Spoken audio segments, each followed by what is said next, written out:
Welcome to NML news channel. ఈరోజు urban police station పరిధిలో అనంతప్ప నాయుడు కండ్రింగ గ్రామంలో సాయంత్రం సుమారు 4 గంటలకు రోడ్డు ప్రమాదం గురించి రాబడిన సమాచారం మేరకు నగరి పోలీస్ స్టేషన్ ఎస్ఐ మరియు సిబ్బంది వెంటనే గ్రామానికి వెళ్లి పరిశీలించగా అప్పటికే గాయపడిన వ్యక్తిని ఆసుపత్రికి తరలించినట్టు, గాయపడిన విజయేంద్రను ఆసుపత్రిలో చికిత్స పొందుతూ చనిపోవడం జరిగింది. ప్రమాదానికి కారణమైన ట్రాక్టర్ మరియు డ్రైవర్ని అదుపులోనికి తీసుకోవడం జరిగింది.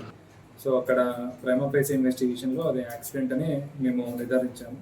కానీ ఫ్యామిలీ మెంబర్స్ వచ్చేసి డిసీజ్డ్ ఫ్యామిలీ మెంబర్స్ వచ్చేసి మనకు ఇది సస్పిషియస్ డెత్ లాగా ఉంది అని చెప్పి ఒక వెంకటేష్ చౌదరి అనే పర్సన్ పైన కంప్లైంట్ ఇవ్వడం జరిగింది.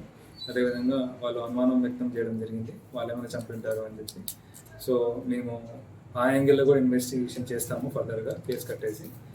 సో నా రిక్వెస్ట్ ఏంటి అంటే, ప్రజలు ఎవరు దీనిపైన ఏమైనా రూమర్స్ కానీ పొలిటికల్గా కానీ పార్టీ పరంగా కానీ ఏ రకంగా రూమర్స్ ఇచ్చినా కూడా దయచేసి నమ్మొద్దండి.